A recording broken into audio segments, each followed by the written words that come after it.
say waste, fraud, and abuse, I am not kidding. That is the finding as recently as this last week by the Government Accountability Office. This program desperately needs to be reformed. The Democrats have decided we're not going to do anything to reform it, and so we'll see where the votes are on Thursday. But we will have an alternative that we will put up that reflects the views of the Republicans here in the United States Senate about how to make health insurance more affordable in this country, how to ensure that it's not the insurance companies that are getting enriched, that it's actually benefiting the patient, and how to make sure that this is a good deal for the American taxpayer. John Barrasso. So this week we are going to vote on a Democrat proposal to send $83 billion directly from the federal treasury to the bank accounts of insurance companies. And that is going to cause the cost of health care in this country to continue to go up. I'm a doctor, practiced medicine in Wyoming for 24 years. People need the care that they need from a doctor that they choose at a price they can afford. And that all went away with Obamacare. I remember President Obama saying, oh, if you pass this, your premiums will go down by $2,500 a family a year. Instead, premiums doubled. So what happened? Well, the Democrats wanted to hide these premium increases, so they said, we better send a lot of money directly to the insurance companies. Don't let the people see it. Send it right to the insurance companies. The insurance companies loved it.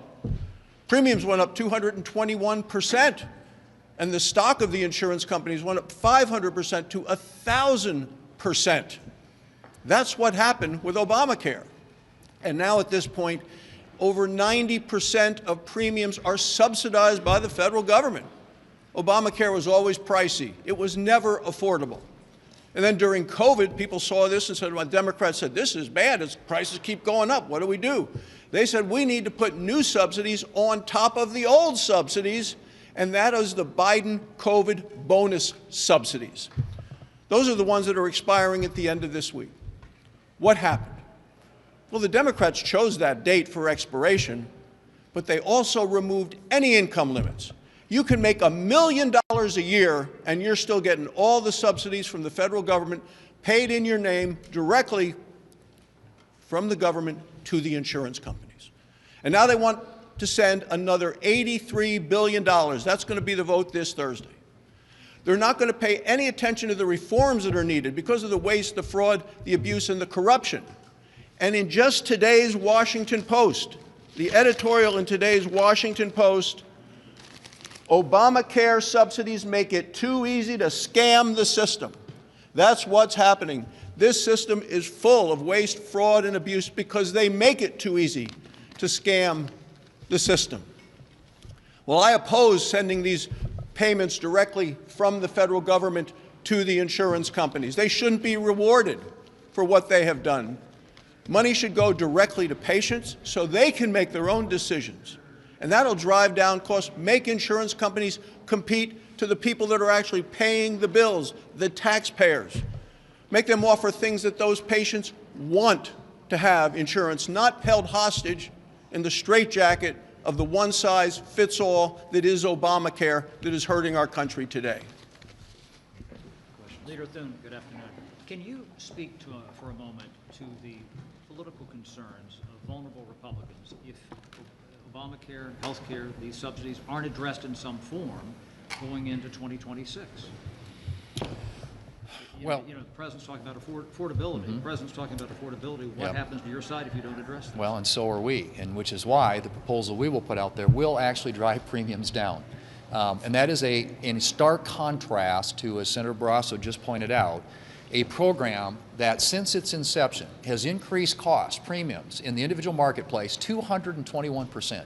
That is triple the CPI and double what the rates have increased in the group market, the employer market, where a lot of people, about 150 million Americans, get their insurance. This is a failed program, and it does nothing but drive premiums up, and the increase in premiums, who's that going to? That's going to the insurance companies. So the proposal we'll put out there will bring insurance premiums down. It will be fiscally responsible, and it'll get us away from the practice of giving the money all to the insurance companies and put it back in the hands of the patients. So there will be something out there that Republicans will be able to talk about and support and vote for, and then we'll see. I mean, what happens on Thursday? Maybe there's some wise Democrats who will decide to vote for a proposal like that. But if there aren't, if neither proposal gets 60, then we'll see where it goes from there. But I do know that we want this issue, affordability, to be front and center. And the way to do that is not to extend for 3 years at a cost of $83 billion to the taxpayers a program that continues to drive insurance costs, premiums higher and higher for the American people. On these Venezuelan boat strikes, a number of your members this morning said they would support releasing the video of that September 2nd strike publicly. Would you personally support that? Well, I'm happy with what they are doing. I think they are, the relevant committees, as I've said before, the Armed Services Committee, both Democrats and Republicans have had an opportunity to view that video. How they decide to proceed with it, I'll leave to their, to their discretion. But I think anybody who probably wants to, any member who wants to see that, I suspect probably would have that opportunity if they choose to. Given the uncertainty of the tariffs with the Supreme Court decision potentially overturning them, does it make sense for the president to turn to those tariffs, that tariff revenue, to pay for farm aid, and tariff revenue goes into the federal treasury? Isn't it the Congress's power to spend that tariff revenue as it sees fit? Yeah, I mean, for those of you who've been following farm policy for a long time, which I have, I've been through 4 farm bills. The one we're working on right now that got derailed, but we got a lot of it included in the reconciliation bill last summer, would have been my 5th. And throughout the years, there have been attempts, and obviously this is the most recent one, to deal with tremendous losses that are being experienced in the agricultural marketplace, in this case because of a loss of markets. And that is related to some of the trade issues that we're dealing with. The president's obviously trying to get the attention of the Chinese, get us into a better place in terms of reciprocity with them. But in the meantime, it has an impact on the markets that a lot of our agricultural producers have access to. So to me, it makes all the sense in the world that if you've got a lot of revenue coming in from tariffs, and you need sort of a bridge for farmers. A lot of the changes that we made in last summer in the reconciliation bill don't take effect until next year, and the farmers, the safety net programs, will benefit from those. In the meantime, to have something that helps them bridge that time when they've had this loss of markets and are experiencing historically low commodity prices and historically high input prices. The margins in agriculture are gone. And I say that for corn and soybeans, other commodities, but those two in particular are where we've seen a real impact. And I think the administration's trying to respond to that and ensure that the farmers get to a time where we have that. Market is opening up again, China's opening up again, so hopefully this will be a bridge to the future. But I think what the administration did in terms of using tariff revenue to do that makes sense. Just on the Venezuelan boat strike again, I know you say that all your members have access to that video, but they're coming out with a dramatically different interpretation of that video. Isn't that one of the reasons for the administration to be transparent and release the video for all Americans to see? Well, look, I think, again, I think that the relevant committees here on Capitol Hill, that has been made available to them. And I'm going to leave it up to them to decide who has access to it. But as I said before, I think any member of Congress, and certainly people are going to come up with different interpretations because we live in a political environment. And, but I suspect that anybody who has seen it knows pretty clearly what the facts are. And I'll leave it at that. I think that the relevant committees will make decisions about who has access to it. Back on healthcare, does Cassidy Crapo have unanimous support in your conference? And some of your members have also put forth temporary 2-year extensions of the ACA with changes with hide language with other reforms. Might those come to a vote as well? Well, we have other members, as you point out, who have their own proposals, and they, you have to ask them how they want to have those dealt with. But I suspect you may see others advanced, other ideas advanced, and whether or not those get voted on, I think, is going to be probably up to some of our colleagues who are offering those proposals. What I can tell you is, as a conference, our members, and I can't say 100%, but I think for the most part, I would argue are united behind the Crapo-Cassidy proposal, which, as I said, in terms of its emphasis, is about patients, not insurance companies, and about lowering premiums, not increasing them, and about getting a better return for the federal taxpayer. Thank you all.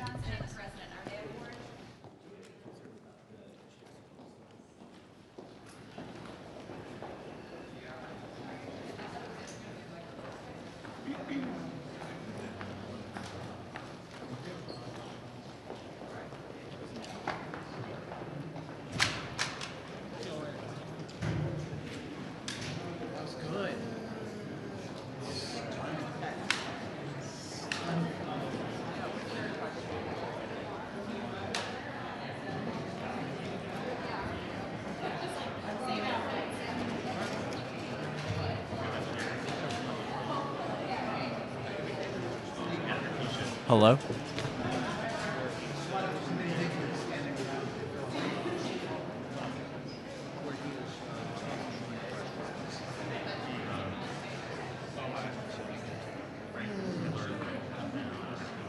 plans failed.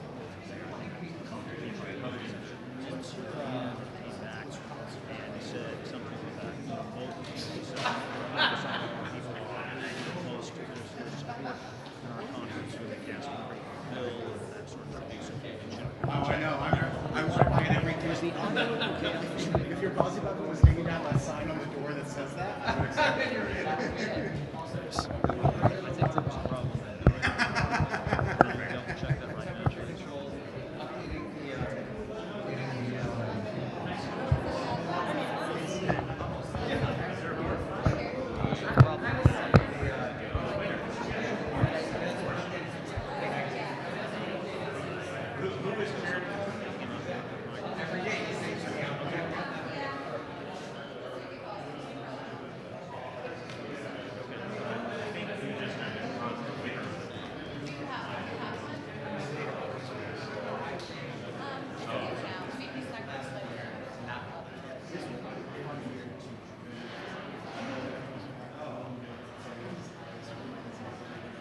At what point did the camera go to the ground? No, but what about, was it like answers or was the student speaking or which section? You know, which section?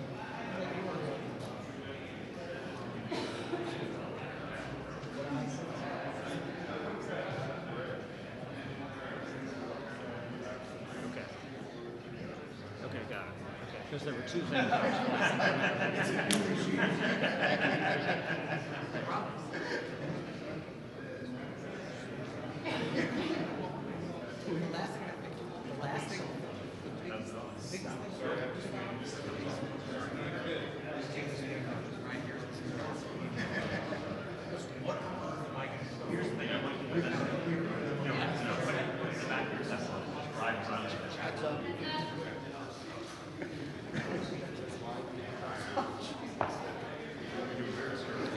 Let me guess, he's looking for Gene Simmons.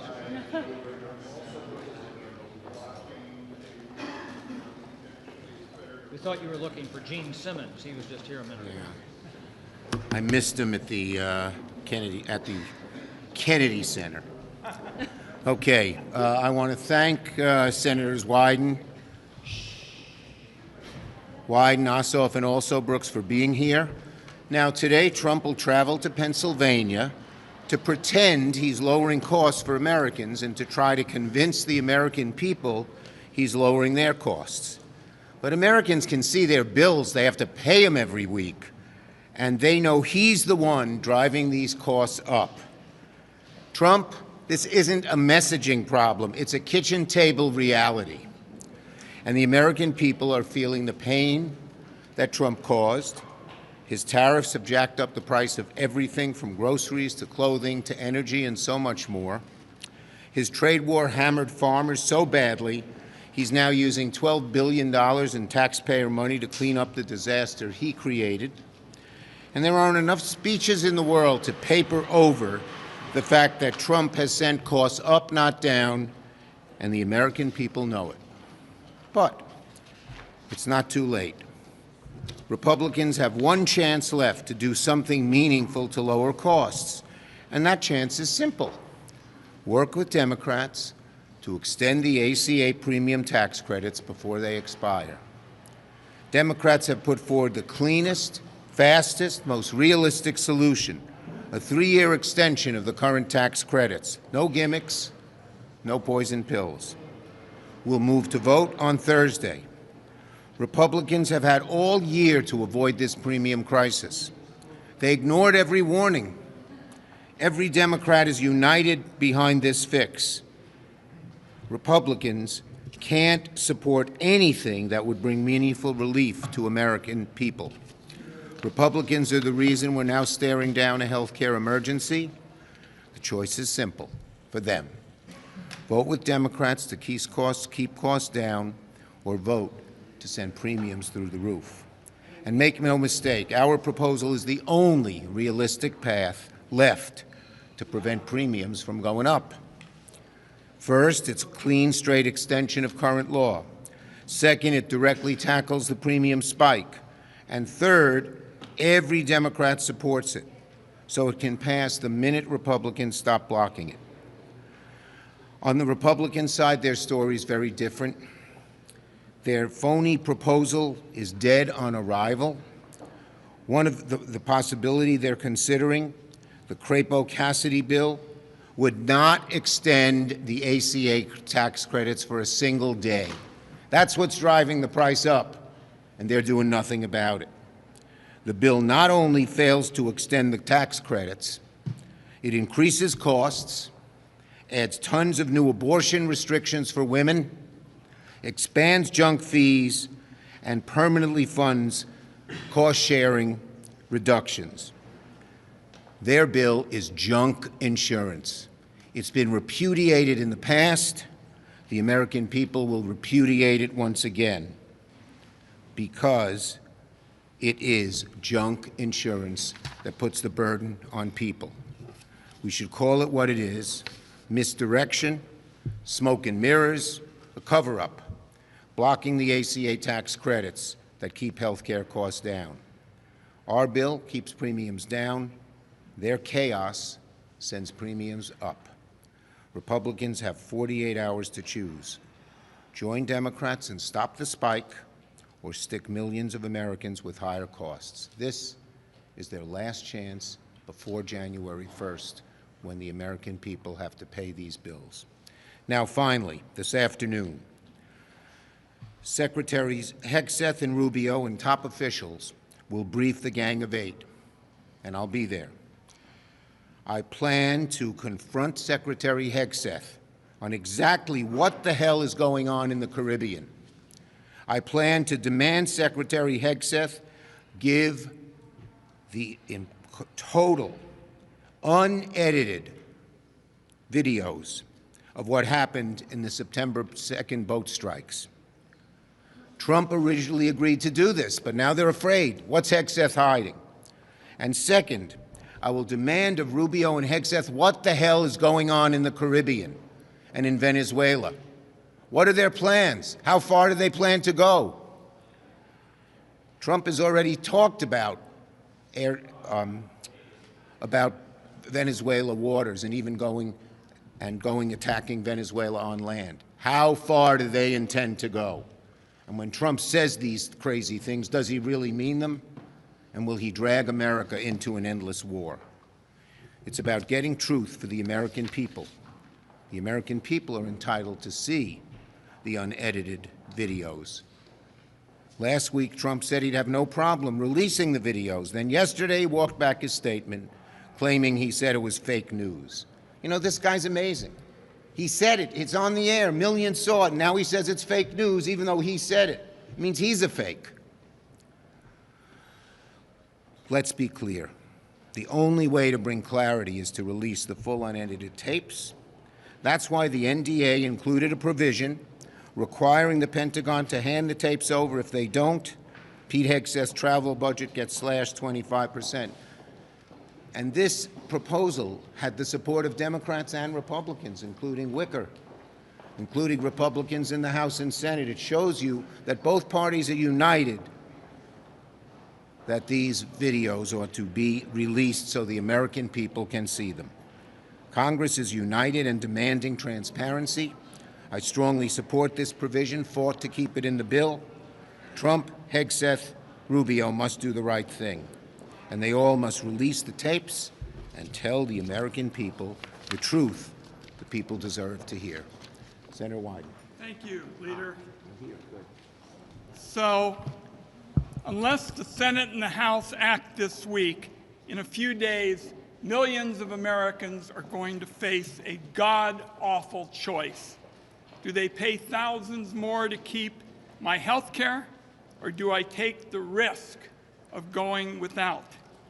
Democrats have offered a simple solution. Let's extend the tax credits without making changes at the 11th hour.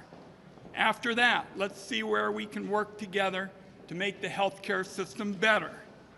Late last night, Republicans in the Senate revealed their alternative. Increase insurance premiums by thousands of dollars and deductibles by thousands more, and give people a snake oil alternative, a savings account. And they don't even do anything about criminal penalties for fraudsters the way we do. I'm going to use two examples to illustrate how disconnected the Republican plan is from the reality that Americans face. First, imagine a woman nearing Medicare age who's battling breast cancer. She's going to have another round of chemo in January, so she needs to sign up by next week. Crumbs in a savings account are not going to do much for her. Maybe she'll find out as we go that we have a better alternative. We're also going to imagine a young couple planning to start a family next year. Giving birth costs thousands and thousands of dollars, and they want to be prepared with the right insurance plan. Looking at the current premiums for a plan that covers their hospital stay isn't going to do much for them. These are two examples of the kitchen table conversations that are happening right now as Americans sign up for insurance. The Republicans offer crumbs in terms of insurance company profiteering and snake oil. To make matters worse, their proposal is riddled with ideological trophies like anti-abortion language. It shows that once again, Republicans weren't interested in compromise. Later this week, Americans will have the opportunity to see whose side senators are on.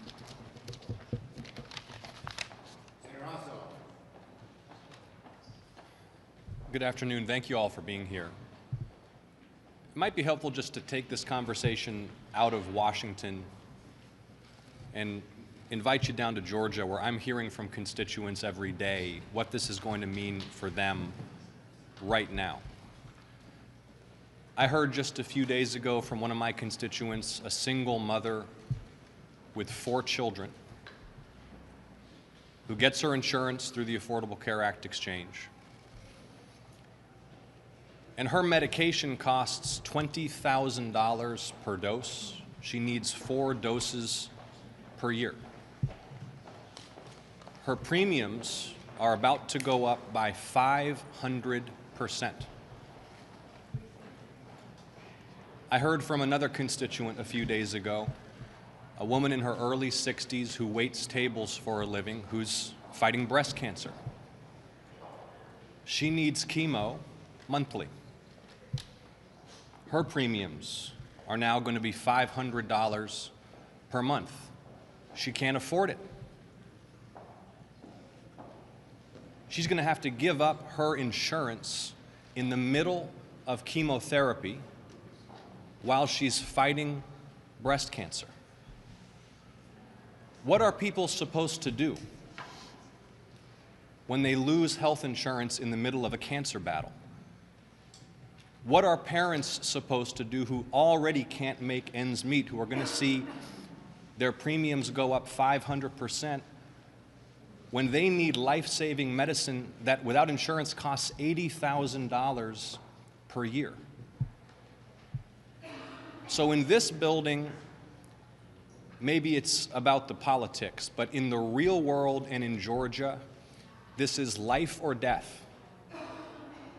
500,000 Georgians are projected to lose their insurance altogether.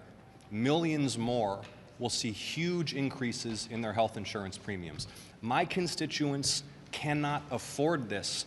Some of my constituents cannot survive this. And so I'm calling on our Republican colleagues to put politics aside. It is almost Christmas. It's almost the holiday season. We should let our care and concern and goodwill for our constituents motivate us and guide us in these next few days. There's an opportunity on Thursday to come together and prove to the American people that no matter how divided we seem, we can unite to prevent these catastrophic increases in health insurance premiums. Thank you all. So as a part of the ongoing Jedi mind trick from this president, He, this week, made the absolutely incredible statement that the affordability crisis that Americans are feeling at their tables every single day is a part of a Democratic hoax. I can tell you what the true hoax is. It's a scam, and it's a hoax. You don't have to tell Americans about a hoax. The ones who recognize that they cannot afford their utility bills, the same ones who this Christmas season and holiday season are shopping, and they experience for themselves how unaffordable it's becoming in this country. The same ones who are now sitting at their kitchen tables, people like my aging parents, both of whom are dealing with life-threatening illnesses, who look at their Medicare and look at all of their premiums and recognize the escalating cost of health care in this country. And so the Jedi mind trick that continues to want Americans to believe that somehow affordability is not an issue is really, it's really, really sad. But this week, we have a chance to provide relief from the looming health care crisis that's threatening millions of American families. Now, let's be clear. This could have been resolved months ago, but Republicans refuse to do so. Americans are already struggling under the weight of increased cost of living, and everything is more expensive, especially in this holiday season. And this health care crisis is only making things worse. Democrats know this because we've been listening to what Americans have been saying to us. We know the strain that this is putting on families, and we've been fighting to lower health care costs. But we've come up against a roadblock. These Republicans who are in control, and they've stopped us at every single turn. For months, we've been asking our Republican colleagues to work with us on extending these Affordable Care Act tax credits. And this is something, to be clear, that absolutely should not be controversial. For many people, this is absolutely a matter of life and death. We should be doing what we can to make life easier on the people that we're here in Washington to represent. But Republicans just don't get it. They're out of touch. Can you imagine sitting at your kitchen table holding a notice from your insurer that tells you that your health care premium is about to be tripled, only to hear that this administration and Republicans who are in control of the government think that you're stressed out about a hoax? If Donald Trump and Republicans in Congress spent more time with the people that they are supposed to be representing instead of the billionaires that they have worked all year long to repurpose our government to be able to afford their tax cuts, the billionaires that they continue to cater to, they would know that affordability is not a con job. This is a real crisis, and it's one that Republicans have needlessly created. They have a job to do, but instead of working with us, they've spent months complaining about the Affordable Care Act because they don't get it, and guess what? They never have. For the last 15 years, they've taken every opportunity to criticize the Affordable Care Act and to talk about what they would do instead if they were in control. Well, the time is here, but their plan is not here. They have no plan, and they haven't put forth an alternative yet. That leads us to conclude that they do not have a plan. And if you look at the way that they've handled everything from health care to the economy and how they've made everything less affordable, it's not clear that they ever will. Even if they were capable of putting together a plan, it's becoming clear that Republicans just don't care. They're choosing to ignore the voices of the American people who are struggling to afford absolutely everything. Again, from food to housing to health care to goods to utilities. But the truth is that the people are not their concern. This isn't something that I say lightly, but we know that actions speak louder than words, and the Republicans' lack of action is deafening. It says they don't care, and they don't care enough to even do their jobs.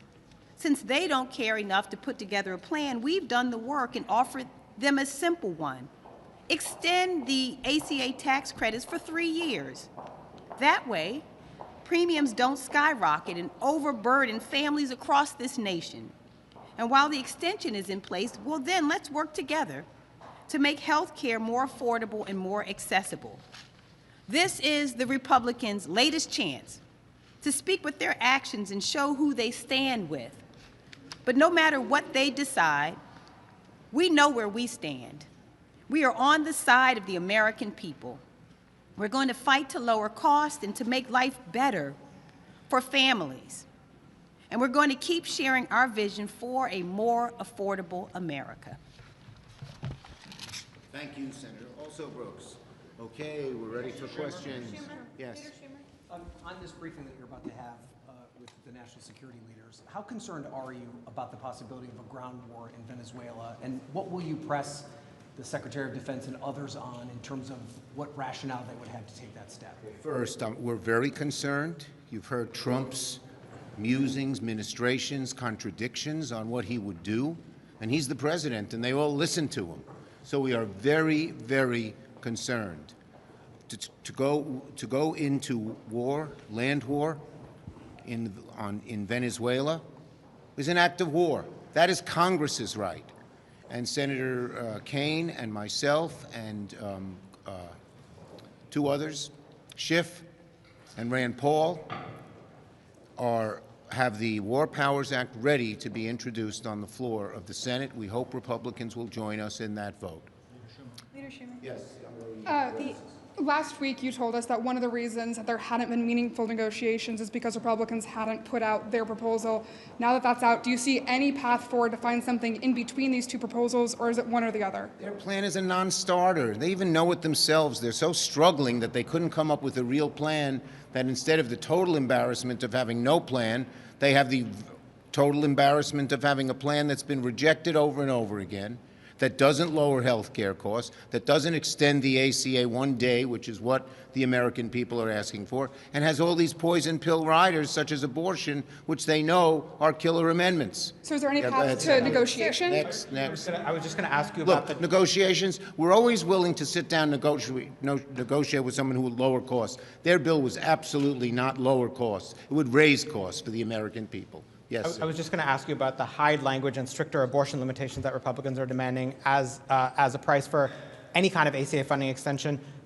Is it off the table for you? Does that mean there will be no extension? Yes, off the table. They know it damn well, but because they can't come up with any real solution, and they're so, afraid of the Susan B. Anthony League, they put this non-starter language in. It shows they don't care about reducing health care costs. They care more about taking abortion away from the women of America than they care about reducing health care costs. Yes. Yeah, go ahead. Mr. Ronald Wyden, D. Oregon, would like to say a few words. I just want to make mention of how they've handled this.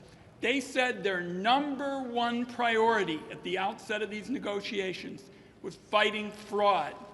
We went out and put together legislation, black letter text, that said that there would be criminal penalties for fraudsters, but they totally ignored it. So they have never been serious. And if you're serious about health care, you've got to want to have criminal penalties for fighting fraud, and they ignored it. Mr. Leader. Okay, Mr. Leader, last question. you called the Republican plan a non-starter. They said the same thing about your plan. Doesn't that mean that these tax credits are almost certain to expire at the end of the year? Yeah, and the burden is on 13 Republicans to vote with us. Ours is the only plan. Their plan would allow the tax credits to expire, in your own words. Our plan would stop them from expiring. That's why it's supported overwhelmingly by the American people. Just remember, 55% of Trump voters, according to the data, support our plan. Thank you. Why not a 1-year extension?